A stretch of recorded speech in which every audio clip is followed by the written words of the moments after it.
नमस्कार दोस्तों अगर आपको रॉयल चैलेंजर्स बेंगलुरु और गुजरात टाइटंस के बीच खेला गया आईपीएल का 67वां और सबसे रोमांचक मुकाबला पसंद आया हो तो आप इस वीडियो को एक लाइक जरूर करें। इस वीडियो का लाइक टारगेट 400 लाइक्स का है तो दोस्तों इस वीडियो को आप दिल से लाइक जरूर करें। दोस्तों आईपीएल 2022 के 67वें और सबसे रोमांचक मुकाबले में आईपीएल इतिहास की दो बड़ी टीमें एक दूसरे से भिड़ी। इस बार फॉफ डू प्लेसिस की रॉयल चैलेंजर्स बेंगलुरु के सामने हार्दिक पांड्या की गुजरात टाइटंस की टीम खड़ी थी।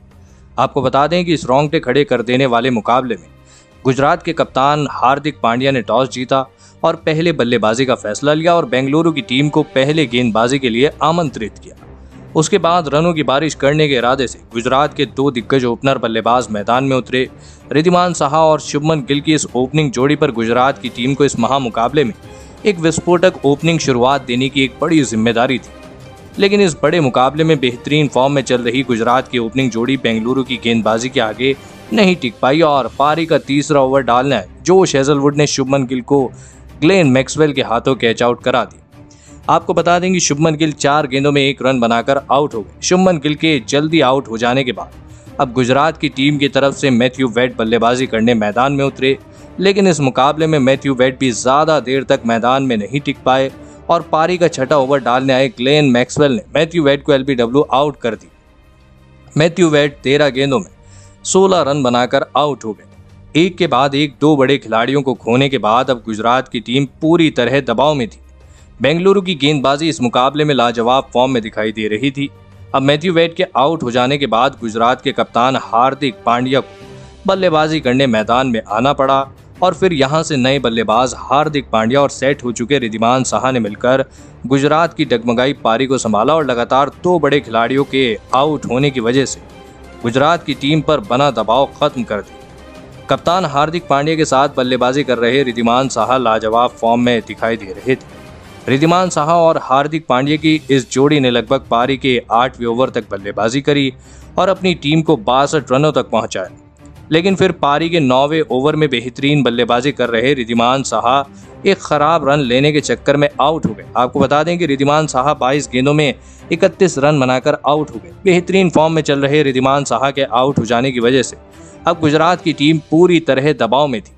अब बेंगलुरु की गेंदबाजी गुजरात की बल्लेबाजी पर हावी होती दिखाई दे रही थी। लेकिन अब गुजरात की टीम की तरफ से डेविड मिलर बल्लेबाजी करने मैदान में उतरे और फिर यहां से डेविड मिलर ने सेट हो चुके कप्तान हार्दिक पांड्या के साथ मिलकर फिर से एक अहम मौके पर गुजरात के लिए एक मजबूत साझेदारी बनाना शुरू कर दिया। जी हां दोस्तों, आपको बता दें कि डेविड मिलर और हार्दिक पांड्या ने अपने इस साझेदारी की शुरुआत धीमी करी, लेकिन आंखें सेट हो जाने के बाद इन दोनों ने भी अपने हाथ खोलना शुरू कर दिए। खास करके दोस्तों गुजरात के कप्तान हार्दिक पांड्या इस मुकाबले में लाजवाब फॉर्म में दिखाई दे रहे थे। वहीं उनका साथ दे रहे डेविड मिलर विस्फोटक बल्लेबाजी कर रहे थे। डेविड मिलर और हार्दिक पांड्या ने मिलकर लगभग पारी के 16वें ओवर तक बल्लेबाजी करी और अपनी टीम को 123 रनों तक पहुंचाया। लेकिन फिर पारी का 17वां ओवर डालने आए वनिंदु हसरंगा ने सेट हो चुके डेविड मिलर को अपनी ही गेंद पर कैच आउट करा दी। डेविड मिलर 25 गेंदों में 34 रन बनाकर आउट हो गए। आपको बता दें कि डेविड मिलर के आउट हो जाने के बाद तुरंत ही बाद नए बल्लेबाज राहुल तेवतिया को भी जोश हेजलवुड ने दिनेश कार्तिक के हाथों कैच आउट करा के इस मुकाबले में फिर से बेंगलुरु की टीम की वापसी कराई। अब गुजरात की टीम को अंतिम ओवरों में एक बड़े लक्ष्य तक पहुंचाने की पूरी जिम्मेदारी कप्तान हार्दिक पांड्या के कंधों पर आ चुकी थी। लेकिन इन अंत के ओवरों में हार्दिक पांड्या को साथ मिला राशिद खान का और इन दोनों ने मिलकर आखिर के ओवरों में लाजवाब बल्लेबाजी करके दिखाई। इसी बीच गुजरात के कप्तान हार्दिक पांड्या ने अपना अर्धशतक भी पूरा किया। और हार्दिक पांड्या और राशिद खान की इसी विस्फोटक बल्लेबाजी की बदौलत गुजरात की टीम 168 रनों का विशाल लक्ष्य बेंगलुरु की टीम के आगे रख पाई। उसके बाद गुजरात से मिले 169 रनों के विशाल लक्ष्य का पीछा करने बेंगलुरु के 2 दिग्गज ओपनर बल्लेबाज मैदान में उतरे। विराट कोहली और बेंगलुरु के कप्तान फॉफ डू प्लेसिस से इस करो या मरो वाले मुकाबले में बेंगलुरु की टीम को एक विस्फोटक ओपनिंग और बड़ी ओपनिंग शुरुआत की जरूरत थी, क्योंकि बेंगलुरु की टीम को इस मुकाबले को किसी भी हाल में जीतना जरूरी था। तभी जाकर बेंगलुरु की टीम इस प्लेऑफ की दौड़ में जीवित रह पाती और ऐसे महत्वपूर्ण मौके पर बेंगलुरु की टीम के लिए इस बेंगलुरु की ओपनिंग जोड़ी ने लाजवाब बल्लेबाजी करके दिखाई। विराट कोहली और फॉफ डू प्लेसिस की इस ओपनिंग जोड़ी ने शुरुआती गेंदों से ही गुजरात के गेंदबाजों के ऊपर दबाव बनाना शुरू कर दिया। खास करके दोस्तों जी हां, आपको बता दें कि कुछ समय से खराब फॉर्म से जूझ रहे बेंगलुरु के और विश्व के सबसे बेहतरीन बल्लेबाज विराट कोहली इस मुकाबले में लाजवाब फॉर्म में दिखाई दिए। वहीं उनके साथी खिलाड़ी और बेंगलुरु के कप्तान फाफ डु प्लेसिस भी मुकाबले में विराट कोहली का साथ बखूबी निभा रहे थे। विराट कोहली और फाफ डु प्लेसिस की इस जोड़ी ने गुजरात के कप्तान हार्दिक पांड्या की परेशानियां बहुत ही ज्यादा बढ़ा दी थी। गुजरात की टीम के लिए अब इस समय विराट कोहली सबसे बड़ा खतरा बन चुके थे। विराट कोहली इस मुकाबले में लाजवाब बल्लेबाजी कर रहे थे। विराट कोहली और फाफ डु प्लेसिस की इस जोड़ी ने लगभग पारी के 14वें ओवर तक बल्लेबाजी करी और अपनी टीम को 115 रनों तक पहुंचाया। इसी बीच विराट कोहली ने अपना अर्धशतक भी पूरा कर लिया। अर्धशतक पूरा करने के बाद तो विराट कोहली आक्रामक रवैया अपना चुके थे। इसी बीच विराट कोहली और फाफ डु प्लेसिस ने अपनी शतकीय साझेदारी भी पूरी कर ली, लेकिन फिर पारी का 15वां ओवर डालने आए राशिद खान ने बेंगलुरु के कप्तान फाफ डु प्लेसिस को हार्दिक पांड्या के हाथों कैच आउट करा दी। फाफ डु प्लेसिस 38 गेंदों में 44 रन बनाकर आउट हो गए। आपको बता दें कि फाफ डु प्लेसिस जैसे बड़े खिलाड़ी के आउट हो जाने के बाद अब बेंगलुरु की टीम की तरफ से ग्लेन मैक्सवेल बल्लेबाजी करने मैदान में आए, लेकिन ग्लेन मैक्सवेल तो इस मुकाबले में एक अलग ही फॉर्म में बल्लेबाजी कर रहे थे।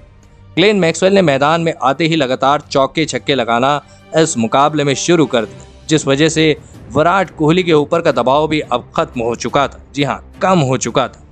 लेकिन फिर पारी के 17वें ओवर में बेंगलुरु की टीम को एक बड़ा झटका लगा और पारी का 17वां ओवर डालने आए राशिद खान ने सेट हो चुके विराट कोहली को मैथ्यू वेड के हाथों स्टंप आउट कर दिया। जी हाँ, स्टंप आउट करा दिया। विराट कोहली 54 गेंदों में 73 रनों की लाजवाब पारी खेलकर आउट हो गए। विराट कोहली भले ही आउट हो चुके थे, लेकिन उन्होंने अपना काम पूरा कर दिया था। इस मुकाबले में बेंगलुरु की टीम अब गुजरात के गेंदबाजों के आगे मजबूत दिखने लगी थी, लेकिन अब बेंगलुरु की टीम को आखिरी 3 ओवरों में 21 रनों की आवश्यकता थी। अभी भी मुकाबला खत्म नहीं हुआ था। गुजरात के गेंदबाजों के पास इस मुकाबले में वापसी करने का अभी भी छोटा ही सही लेकिन एक बढ़िया मौका था। लेकिन जिस तरह की बल्लेबाजी ग्लेन मैक्सवेल इस मुकाबले में कर रहे थे, उनके सामने गुजरात के गेंदबाज भी नहीं टिक पा रहे थे और फिर अंत में ग्लेन मैक्सवेल की इसी विस्फोटक बल्लेबाजी के चलते बेंगलुरु की टीम ने इस मुकाबले में 8 विकेटों से जीत हासिल कर ली। जी हाँ दोस्तों, इस रोमांचक मुकाबले में बेंगलुरु की जीत में सबसे बड़ी भूमिका निभाई विश्व के सबसे बेहतरीन बल्लेबाज विराट कोहली ने। जी हाँ दोस्तों, विराट कोहली से कई मुकाबलों से सभी फैंस को इसी तरह की पारी की उम्मीद थी और विराट कोहली ने एक अहम मौके पर अपने बल्ले से रन बरसाए और बेंगलुरु की टीम को जीत दिला दी। तो दोस्तों, आप विराट कोहली की इस लाजवाब बल्लेबाजी के लिए और मैच जिताओ पारी के लिए उन्हें 10 में से कितना अंक देना चाहेंगे? आप अपनी राय नीचे कमेंट में देना बिल्कुल भी ना